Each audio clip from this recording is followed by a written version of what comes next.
yaitu tausiah yang akan disampaikan oleh Ustaz Abdullah Pandu Satriawan SOI. Kami persilakan.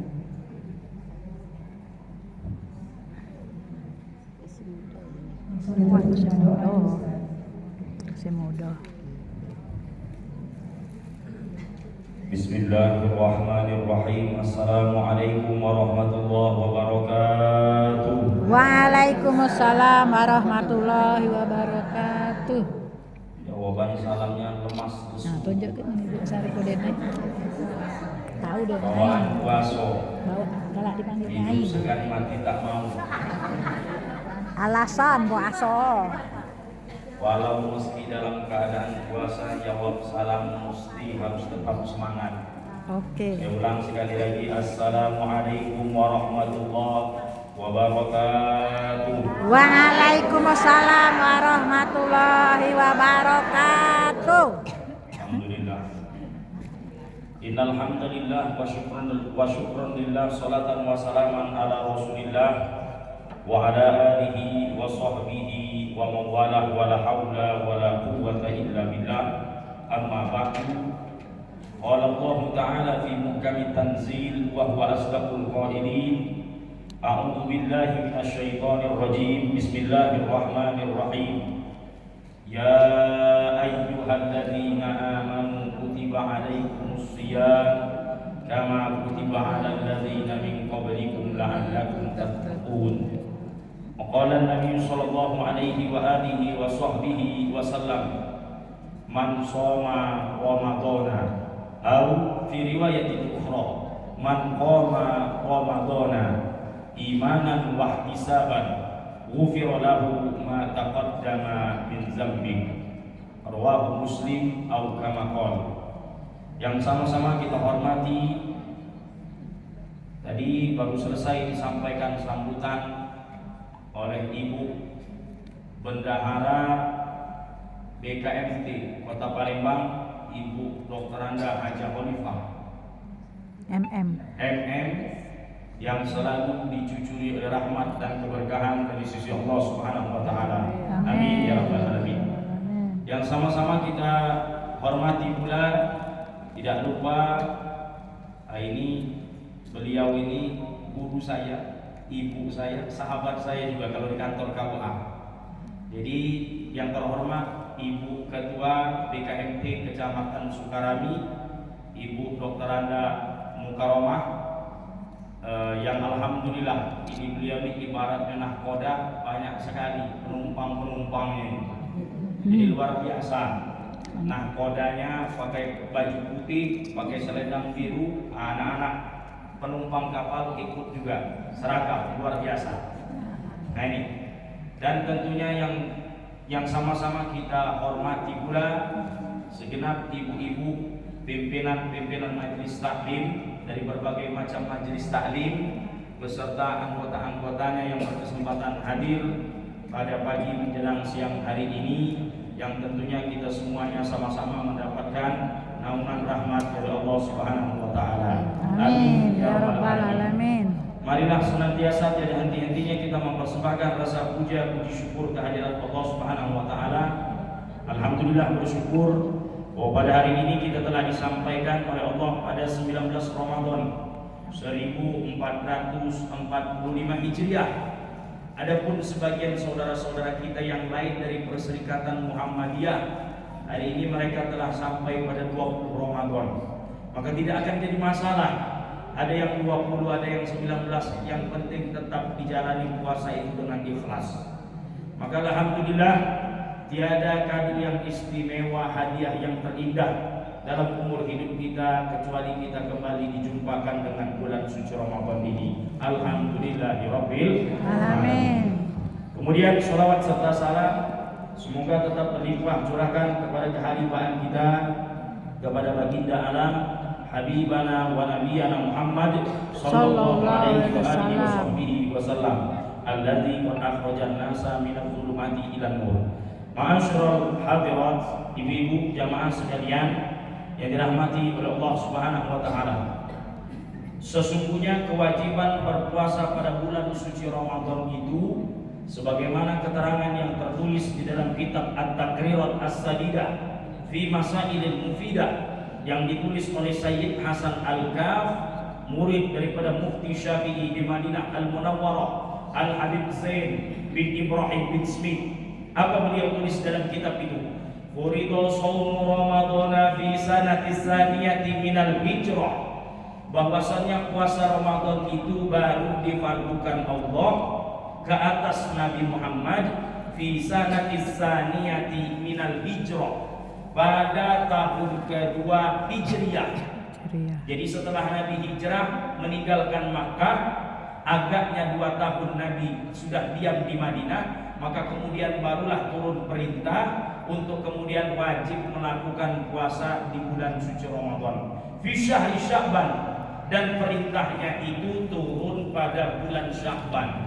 Jadi ayat yang sering kita baca Quran surah Al-Baqarah ayat 183 yang tadi saya baca di muqaddimah, Bismillahirrahmanirrahim, ya ayyuhalladzina amanu kutiba alaikumus syiyam kama kutiba alal ladzina min qablikum la'allakum tattaqun. Ayat ini turunnya pada bulan Sya'ban dan itu terjadi pada tahun kedua Hijriah. Kemudian lebih lanjut di situ disebut dalam kitab At-Taqrirat As-Sadidah disebut wa qad shama Rasulullah sallallahu alaihi wasallam tis'a Ramadanat. Nabi Muhammad sallallahu alaihi wasallam seumur hidupnya, berapa umur Nabi itu? Dari beliau lahir hingga beliau wafat, Allah mentakdirkan Nabi Muhammad sampai pada usia 63 tahun. Jadi Nabi usia akhirnya adalah 63 tahun. Apa tadi disebut? Wa qad shama Rasulullah sallallahu alaihi wasallam tis'a Ramadanat. Nabi seumur hidupnya hanya berjumpa tis'a. Berapa tis'a itu?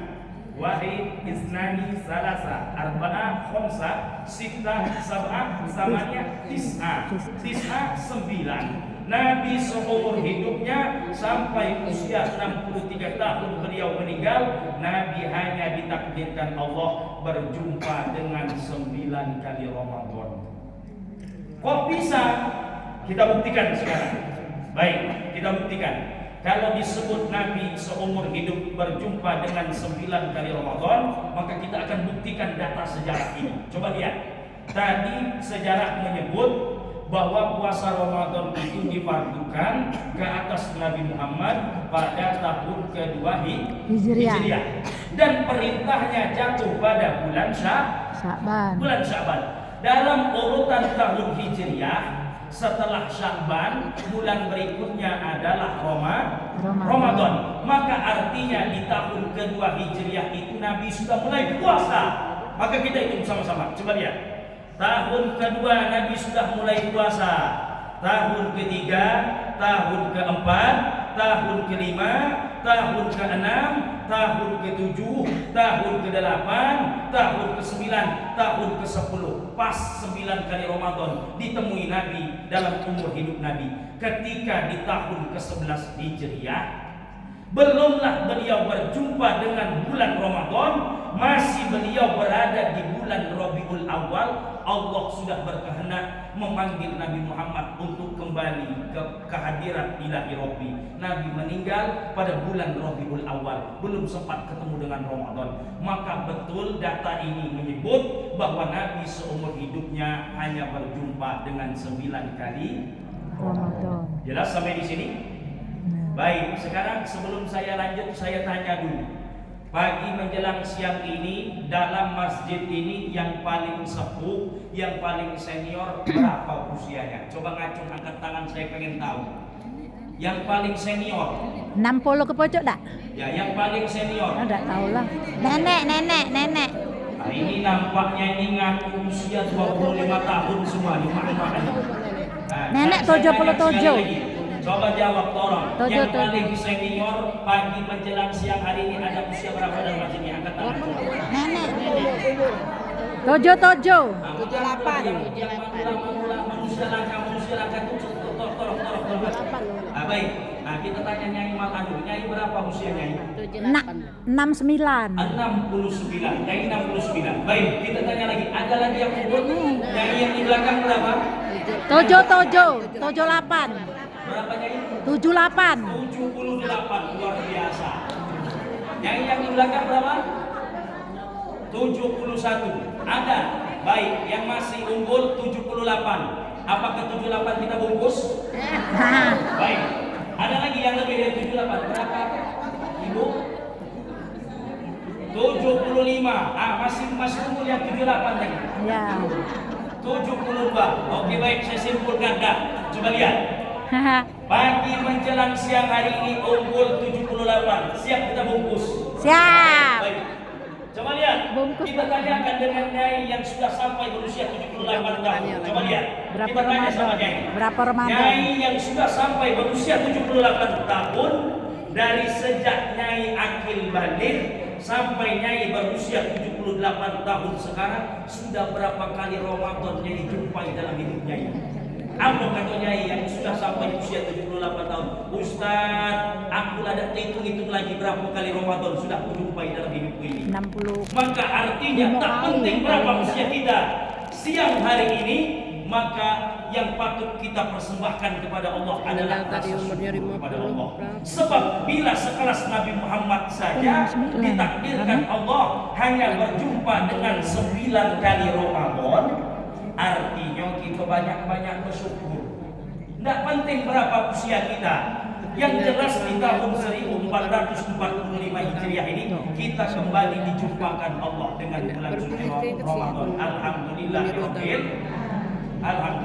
alamin. Timbul pertanyaan baru dari ibu-ibu jamaah. Ustaz, ya, kalau disebut puasa Ramadan itu baru difardukan tahun kedua Hijriah dan Nabi seumur hidup hanya ketemu dengan 9 kali puasa Ramadan, maka timbul pertanyaan, jadi puasa sebelum Ramadan itu puasa apa yang diwajibkan ke atas Nabi? Itu pertanyaannya. Maka kita akan jawab, kita akan rujuk. Dalam beberapa riwayat-riwayat hadis ditemukan sebelum Ramadan itu difardukan oleh Allah, maka puasa yang pertama kali wajib kepada Nabi Muhammad adalah puasa pada hari Asyura. Hari apa? Asyura. Hari Asyura. Ini nanti ada kuis doorpress lagi tak kira-kira Bu Mukaromah? Ada. Mana Bu Mukaromah? Banyak nah, setas ya. Nyai masih ada hadiah nih. Banyak. Luar biasa. Kalau Nyai masih banyak hadiah, nanti di akhir tausiah kita buat kuis. Ya, iya. Nanti dapat doorpress dari Nyai, hadiah spesial. Ya. Baik, kami belum lama beberapa waktu yang lalu mengadakan pesantren MT, tren MT di Masjid Al-Furqan. Nah, cuman memang undangannya tidak banyak dan di situ kita adakan door press juga. Jadi apa yang saya sampaikan dalam tausiah saya ini nanti akan saya tanyakan balik dengan jamaah dan nanti kemudian diberikan cenderamata hadiah. Cuman kalau tanya Ustaz bawa hadiah apa tidak, saya tidak bawa hadiah apa-apa. Malah saya tadi malahan dinjuk ya. Saya tadi salut luar biasa. Tadinya ya ada nambah jilbab tadinya ya. Ya. Mudah-mudahan ini untuk istrinya ya. Amin ya rabbal alamin. Cuma maksudnya penceramah jangan dikasih jilbab maksudnya. Bukan, untuk istrinya. Jilbabnya buat istri saya. Nah, iya. Nah, Pas. saya sampaikan. Halo. Halo. Baik, ibu-ibu jamaah sekalian yang dirahmati oleh Allah Subhanahu wa taala. Bagaimana sejarah puasa pada hari Asyura itu? Disebut dalam riwayat hadis dalam kitab Sahih Imam Bukhari. Apa disebut? Lama qadimal Madinah, ketika Nabi hijrah meninggalkan Mekah sampai Nabi di Madinah. Nabi melihat orang-orang Yahudi di Madinah berpuasa pada hari Asyura. Maka kemudian Nabi bertanya kepada orang-orang Yahudi di Madinah. Apa tanya Nabi sallallahu alaihi wasallam? Limadza tasumun? Kenapa kalian puasa wahai orang Yahudi? Kenapa kalian puasa hari ini? Ayyu yaumin hadza? Hari apa ini? Maka kata orang-orang Yahudi, ya Muhammad, wahai Muhammad, kami puasa pada hari Asyura ini sebab di hari Asyura ini Allah sudah memenangkan Musa atas Fir'aun. Dan Fir'aun ditenggelamkan oleh Allah Subhanahu wa taala. Maka apa kemudian dijawab oleh Nabi Muhammad? Kata Nabi Muhammad sallallahu alaihi wasallam, "Nahnu ahadku wa auladi Musa." Kami orang muslim ini ahadku yang lebih berhak daripada kalian, wa aula bi Musa, dan yang lebih pantas untuk merayakan kemenangan Nabi Musa itu. Maka kemudian Nabi perintahkan para sahabat agar puasa juga pada hari Asyura. Maka kemudian sejarah mencatat, kemudian puasa yang pertama kali diwajibkan ke atas Nabi Muhammad sebelum puasa Ramadan itu adalah puasa pada hari Asyura. Hari Asyura hari keberapa? Hari ke-10 dari bulan Muharram. Dari bulan Muharram.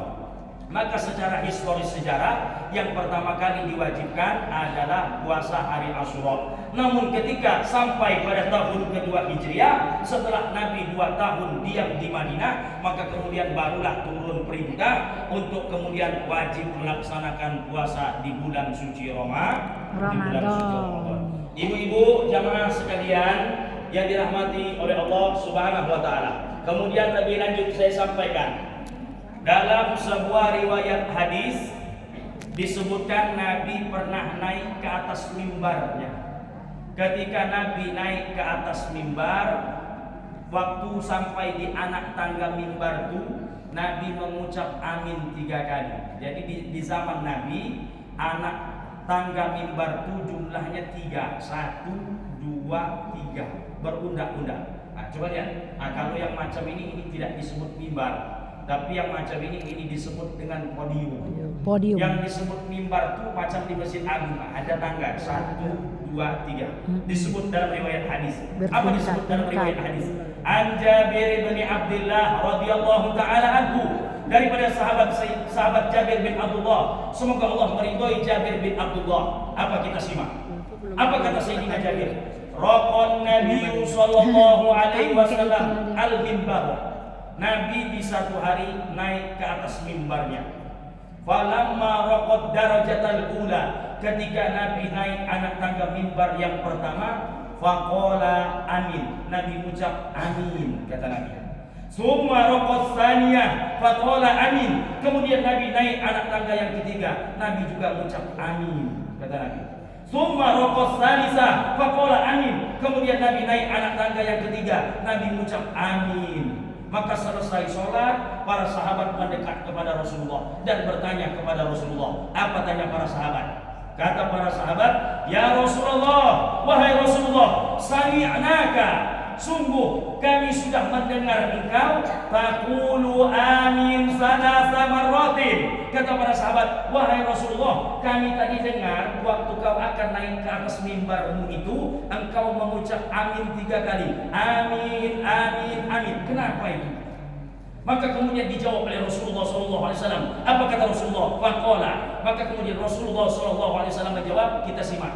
Apa kata Rasulullah? Lamma raqitu darajatan ula, ketika aku naik anak tangga mimbar itu yang pertama, kata Rasulullah, ja'ani Jibril alaihi salam, malaikat Jibril datang kepadaku. Summa qala, kemudian malaikat Jibril berdoa. Kita dengarkan apa doa malaikat Jibril waktu Nabi naik anak tangga mimbar itu yang pertama. Maka kemudian malaikat Jibril berdoa sesuai riwayat hadis ini. Apa doa malaikat Jibril itu? Kita dengarkan. Kata malaikat Jibril, syaqiya abdun, celakalah, sengsaralah seorang anak manusia, adraka Ramadan, yang berjumpa, yang ketemu dengan bulan suci Ramadan, fansalakho, dan nanti dia pergi meninggalkan Ramadan itu, walam yughfarlah, tapi dia tetap tidak dapat ampunan dari Allah Subhanahu wa taala. Maka doa malaikat Jibril, doanya mengutuk, ujuk kita Palembang, nyumpahi, melaknat. Siapa yang dilaknat itu? Yang pertama yang didoakan malaikat Jibril, kata malaikat Jibril, syaqiya abdun adraka Ramadan fansalakha wa lam yughfarlah. Kata malaikat Jibril, sengsaralah seorang anak manusia yang dikasih kesempatan bisa ketemu dengan bulan Ramadan, fansalakha, dan nanti Ramadan itu pergi meninggalkan dia, walam yughfarlah, tapi dia tetap tidak dapat ampunan. Coba lihat ibu. Jangan-jangan kita yang siang hari ini puasa, malam rajin tarawih, tapi kaget habis Ramadan kita tidak dapat ampunan. Timbul pertanyaan, Ustaz, ya, kenapa orang itu tidak dapat ampunan? Padahal dia siang hari sudah susah payah, nahan lapar, nahan haus. Malam hari dia sudah rajin bangun malam, ikut sholat tarawih banyak belasan rakaat. Coba lihat, kenapa dia tidak dapat ampunan? Dalam riwayat-riwayat hadis Nabi yang lain, dia tidak dapat ampunan li'annahul musyahin, karena dia termasuk ke dalam kategori al-musyahin. Siapa al-musyahin? Kata para ulama, al-musyahin alladzi fi qalbihi syahna. Yang disebut al-musyahin alladzi fi qalbihi syahna, orang yang di dalam hatinya selalu tersimpan kebencian, dendam, tidak saling tegur sapa sampai hari ini. Jadi kalau sampai siang ini ada orang yang rajin puasa, malam tarawihnya tidak pernah tinggal, tidak tanggung-tanggung, bukan cuma tarawih, tapi di sepertiga malam masih bangun juga lagi dia, tapi dia tidak galak berteguran satu sama lain, maka dia ini termasuk ke dalam kelompok yang dilaknat oleh malaikat Jibril. Kata malaikat Jibril, Satya Abdul, sengsaralah seorang hamba itu yang ketemu dengan Ramadan, tapi dia tetap tidak dapat ampunan ketika Ramadan itu telah berlalu. Tanyakan pada hati kita masing-masing, akankah kita yang hadir hari ini masih menyimpan keras beku seperti batu es, kebencian, dendam dalam hati kita, sehingga sampai hari ini ego kita masih tinggi untuk kemudian menegur sesama saudara kita. Saya sampaikan, ibu-ibu, menegur kepada sesama itu tidak perlu, atau memberikan maaf kepada sesama itu, atau pula kalau kita yang bersalah, kita yang minta maaf, itu tidak perlu menunggu datangnya hari yang fitri. Bahkan disebut dalam riwayat hadis, sebelum datang malam Lailatul Qadar kemarin itu, sebelum datang malam nisfu Sya'ban, salah Lailatul Qadar lagi. Sebelum datang malam nisfu Sya'ban, maka banyak riwayat menyebut, maka paling tidak orang itu sudah menghilangkan kebencian dalam dadanya. Coba lihat, hari ini ada ibu protes gara-gara saya sampaikan ceramah ini. Apa kata ibu itu? Ustaz, ya pengen ku tegur lagi si fulanah ini, saudaraku ini, tapi kalau ku kasih hati, diijaknya harga diriku, dibukakannya, diceritakannya aib-aibku kepada kawan-kawanku yang lain. Ingat, menghadapi manusia semacam ini, apa kata Rasulullah? Dalam hadis lain kata Nabi, la yahillu li muslimin ayyahjura akhahu fawqa thalathi layalin. Kata Nabi, tidak halal bagi seorang muslim ayyahjura akhahu, untuk mendiamkan saudaranya muslim yang lain fawqa thalathi layalin, lebih dari 3 malam. Jangan tidak berteguran lebih dari 3 malam. Ustaz, akan kutegur dia, tapi kalau kutegur, ku kasih hati lagi, diijaknya harga diriku, dimalukannya aku di hadapan kawan-kawanku, diceritakannya aib-aib aku, maka menghadapi orang macam ini cukup ikut tuntunan Nabi, gugurkan kewajiban. Kalau kita berpapasan ketemu dengan orangnya, dia masih mengeras, dia tidak mencairkan suasana, dia tidak menyapa kita, maka kitalah yang mengalah, yang melunakkan hati kita. Kita gugurkan kewajiban, meski hanya sekedar dengan mengucap salam, ketemu dengan orangnya ucap salam, Assalamualaikum warahmatullahi. Nampaknya dia ingin mengajak ngobrol panjang lebar. Oh, mohon maaf Bu, mohon maaf saudara, kami masih banyak kegiatan yang lainnya. Sudah selesai urusan. Jelas sampai di sini. Maka jangan sampai hari ini kita puasa, malam kita sholat tarawih, tapi tetap dalam hati kita selalu ada kebencian, selalu ada dendam, tidak tegur sapa satu sama lain kepada sesama saudara muslim. Jelas sampai di sini? Ini Jelas. Yang pertama. Adapun yang kedua, ditanya oleh para sahabat, wahai Rasulullah, kenapa waktu kau naik anak tangga mimbar yang kedua itu engkau mengucap amin? Apa kata Rasulullah? Kata Rasulullah SAW, ketika aku naik anak tangga mimbar yang kedua, lamma raqitu darajatas tsaniyah, ketika aku naik anak tangga mimbar itu yang kedua, qala, malaikat Jibril berdoa lagi. Apa doa malaikat Jibril waktu naik anak tangga mimbar itu? Nabi, apa kemudian isi doa malaikat Jibril? Kata malaikat Jibril sesuai riwayat hadis ini, Satya Abdul, celakalah seorang anak manusia, adraka walidayhi, yang masih diberikan kesempatan ketemu dengan dua orang tuanya, dengan emak, dengan bapaknya, au ahadahuma, atau tinggal salah satunya lagi. Hari ini ada orang yang masih ada bapaknya, emaknya sudah tak ada lagi. Ada yang masih ada emaknya saja, bapaknya sudah tak ada lagi. Tapi apa kemudian orang itu dilaknat oleh malaikat Jibril? Kata malaikat Jibril, syaqiya abdun adraka walidayhi aw ahadahuma wa lam yudkhilahul jannah. Celakalah seorang manusia yang masih ketemu dengan dua orang tuanya atau tinggal salah satunya lagi walam yudkhilahul jannah, tetapi hal itu tidak bisa menjadikan sebab dia dimasukkan ke dalam surga oleh Allah Subhanahu wa taala. Coba lihat, coba ingat dengan baik. Hari ini patut bersyukur.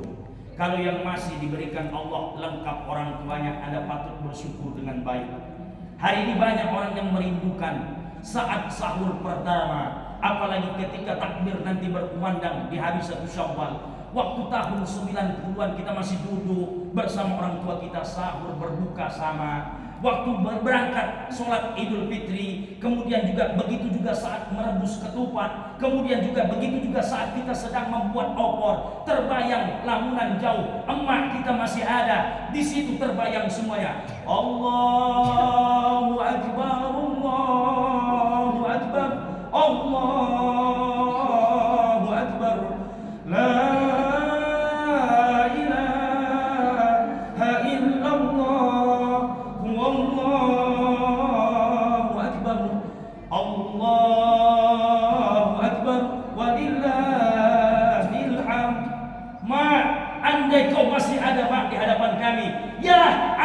andai kau masih ada di hadapan kami, akan kami basuh ya kakimu itu. Andai kau masih ada mak di hadapan kami, akan kami basuh, kami elap kakimu itu, kami cium kakimu itu. Tapi kini kau telah tiada.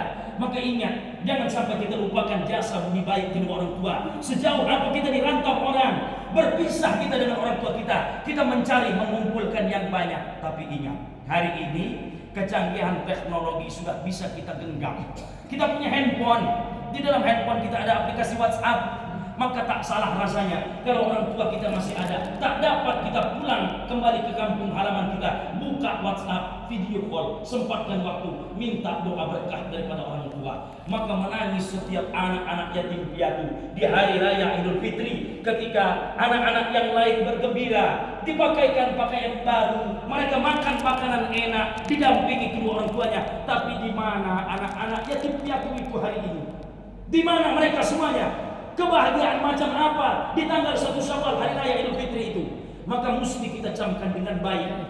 Kalimatnya kemudian keluar daripada malaikat Jibril. Malaikat Jibril melaknat orang yang kemudian masih bertemu dengan kedua orang tuanya, atau tinggal salah satunya lagi, tetapi ini tidak bisa menjadikan sebab dia dimasukkan ke dalam surga oleh Allah SWT. Kalau 3 tahun ingat. Mudah-mudahan yang orang-orang tuanya telah tiada lagi. Saya termasuk orang tua, bapak saya sudah tiada lagi. Berapa beradik? Saya 4 hari lagi masa KKN selesai. Saya masih berada di desa orang. Ini cerita pengalaman hidup saya. 4 hari lagi saya akan selesai. Ternyata Allah berkehendak lain. Allah memanggil ayah saya untuk selama-lamanya. Maka betapa berat kami rasakan kehilangan seorang tulang punggung dalam keluarga itu. Tapi hari ini kemudian Allah tunjukkan, Allah hantarkan. Maka kami kemudian dapat membuktikan bahwa meski tanpa ada seorang ayah, ibu yang menjadi ibu sekaligus menjadi ayah itu, kemudian hari ini berhasil mendidik kami anak-anaknya. Alhamdulillah. Saya berangkat belajar ke Mesir kurang lebih setengah bulan akhir 2022. Saya berangkat bersamaan dengan adik perempuan saya, bersama suaminya berangkat menuju Oxford University. Sekarang adik perempuan saya sedang mendampingi suaminya yang menempuh S2 di Oxford University Inggris. Saya sering saya telepon berapa jam jarak selisih kita dengan Inggris antara Indonesia, kurang lebih sekitar 7 jam. Bahkan yang lebih dahsyat lagi, mereka muslim di Oxford itu ternyata mereka berbuka puasa lebih malam dibandingkan dengan kita. Jadi kalau kita jam 6.15 sekarang atau lewat dikit itu kita sudah mulai masuk buka puasa. Tapi ternyata kalau mereka di sana, mereka jam 7 lewat hampir setengah 8 itu mereka baru buka puasa. 17 jam.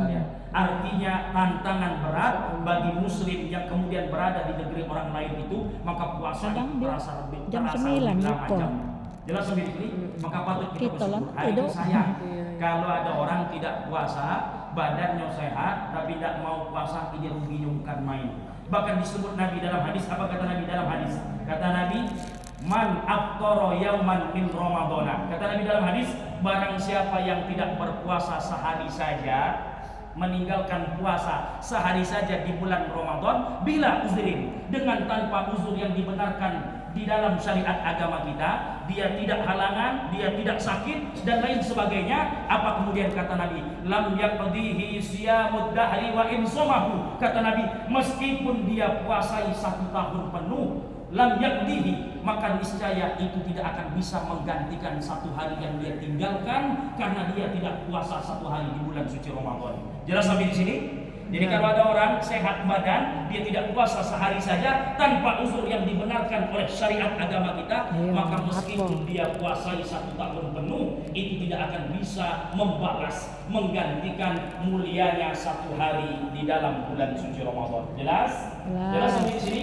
Yang kedua, siapa tadi yang dilaknat malaikat Jibril? Orang yang masih ketemu dengan kedua orang tua atau tinggal salah satunya lagi, tetapi dia tidak mendapatkan ampunan, tetapi dia tidak kemudian bisa masuk ke dalam surga Allah Subhanahu wa taala, atau hal ini tidak bisa menjadi sebab dia masuk ke dalam surga Allah Subhanahu wa taala. Baik, yang ketiga, kenapa kata para sahabat, wahai Rasulullah, waktu kau naik anak tangga mimbar yang ketiga itu, kenapa engkau mengucap amin? Apa kata Rasulullah? Sebab ketika aku naik anak tangga mimbar yang ketiga itu, kata Rasulullah SAW, malaikat Jibril berdoa lagi. Kita dengarkan apa doa malaikat Jibril. Kata malaikat Jibril, ketika Nabi sampai di anak tangga mimbar yang ketiga, maka malaikat Jibril berdoa, syaqiya abdun, celakalah, sengsaralah seorang hamba Allah, dzukirta indahu falam yusolli alaik, yang ketika namamu disebutkan di sisinya, wahai Muhammad, falam yusolli alaik, tetapi orang itu tetap pelit, tetap tidak mau menggerakkan lisannya untuk bersolawat ke atasmu, wahai Muhammad. Maka yang ketiga yang dilaknat malaikat Jibril itu adalah orang yang ketika disebutkan nama Nabi Muhammad Sallallahu Alaihi Wasallam, tapi orang itu tetap tidak mau bersolawat kepada Nabi Muhammad Sallallahu Alaihi Wasallam. Fakultu amin, kata Rasulullah. Maka mendengar doa-doa itu, kata Rasulullah, fakultu amin, aku mengucap amin 3 kali. Amin, amin, amin. Nabi mengucap amin, sahabat tidak ada yang lihat kalau ada malaikat Jibril lagi datang. Maka inilah 3 golongan orang yang dilaknat oleh malaikat Jibril. Kita ulang balik. Siapa tadi yang pertama tadi? Yang pertama tadi orang yang ketemu dengan Ramadan, tetapi nanti Ramadan itu pergi dan dia tetap tidak dapat ampunan dari Allah. Kenapa pertanyaannya? Kenapa dia tidak dapat ampunan? Sebab di dalam hatinya ada syahna. Apa syahna? Kebencian, ada dendam. Tetap hari ini sampai sekarang dia tidak bertegur sapa. Ini yang pertama. Yang kedua, yang siapa yang dilaknat oleh malaikat Jibril itu? Yang kedua adalah orang yang masih sempat bertemu dengan kedua orang tuanya, atau tinggal salah satunya lagi, tapi hal ini tidak bisa menjadikan sebab dia dimasukkan ke dalam surga oleh Allah Subhanahu wa ta'ala. Yang ketiga, siapa yang dilaknat malaikat Jibril itu? Yang ketiga dalam riwayat hadis sahih ini, yang dilaknat malaikat Jibril itu adalah orang yang ketika disebutkan nama Nabi Muhammad, tapi dia tetap tidak mau bersolawat ke atas Nabi Muhammad Sallallahu Alaihi Wasallam. Mudah-mudahan ini semuanya akan menjadi oleh-oleh kenang-kenangan buat kita semuanya, ibu-ibu jamaah sekalian. Dan terakhir, sebelum saya tutup tausiah saya titip pesan. 17 Ramadan kemarin kita peringati sebagai peringatan nuzulul Quran. Sebetulnya malam 17 Ramadan itu tidak disebut nuzulul Quran pas cocoknya. Sebab kalau nuzulul Quran itu dari 2 bahasa Arab. Nuzul artinya turun, Al-Quran. Kitab suci Al-Quran. Padahal Al-Quran itu turun secara sekaligus dalam jumlah yang sempurna, 30 juz, 114 surat, 6.600 sekian ayat. Ini Al-Quran turun secara sempurna dari Lauhil Mahfuz menuju ke Baitul Izzah. Di mana Baitul Izzah itu? Baitul Izzah itu kata para ulama ai sama dunya. Baitul Izzah itu adalah langit lapis yang ke-7. Kapan itu turunnya? Secara sekaligus dari Lauhil Mahfuz menuju Baitul Izzah turun secara sempurna pada malam Lailatul. Karena ayatnya jelas. Ayatnya Bismillahirrahmanirrahim. Inna anzalnahu fi lailatul qadr. Maka di sini dijelaskan, kata Allah, sesungguhnya kami telah menurunkan anzalna di situ adalah Al-Qur'an fi lailatul qadri, pada malam Lailatul Qadar. Maka Al-Quran itu turun malam Lailatul Qadar, turun secara sempurna dari Lauhil Mahfuz, diturunkan ke Baitul Izzah. Di mana Baitul Izzah tadi? Langit lapis yang ketujuh.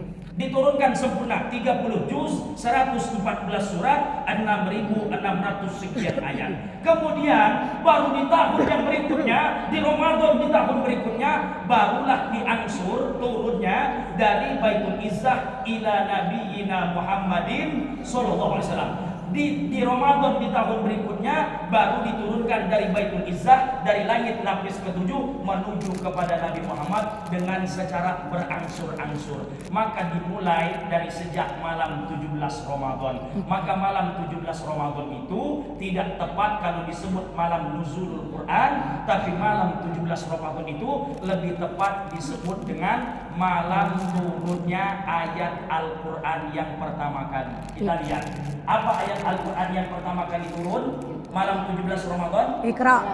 Coba lihat, ada qasidahnya. Qalbun bil haqqi ta'allaq wa bi ghari hira'a ta'allaq. Jadi wa bi ghari hira'a ta'allaq. Waktu Nabi sedang berada dalam Gua Hira. Nah, ini waktu Nabi sedang berada dalam Gua Hira.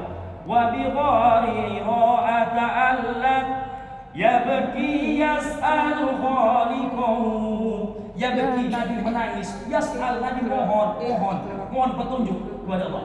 Fa'atahul wahyu fa'asyraq.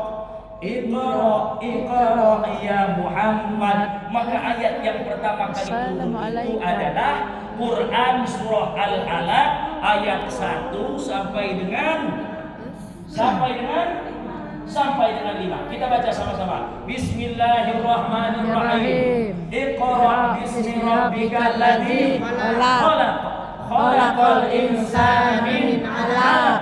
Iqra wa rabbukal akram. Alladzi 'allama bil qalam. 'allamal insana ma lam ya'lam. Maka malam 17 Ramadan ketika Nabi sedang bertahanus dalam Gua Hira, tadi disebut dalam qasidah yang dibawa oleh Maher Zaid itu tadi, maka turunlah ayat Al-Quran yang pertama kali, yakni Quran surah Al-Alaq ayat 1 sampai dengan 5. Maka malam 17 Ramadan itu sebetulnya lebih pas disebut dengan malam turunnya ayat Al-Quran yang pertama kali. Jelas sampai sini, Bu?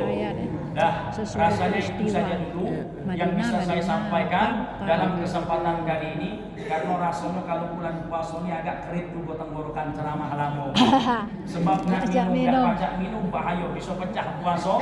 Kiranya itu saja dulu. Mudah-mudahan ada manfaatnya, ada berkahnya, bisa kita bawa pulang bersama-sama oleh-olehnya ke rumah. Nanti masalah hadiah dengan Nyai, kita lihat dulu komando dari Ibu moderator MC dulu. Ini saja dulu. Saya kembalikan kepada moderator. Hadanallah wa iyyakum ajma'in. Mohon maaf lahir batin, banyak hilaf salah dan fakir.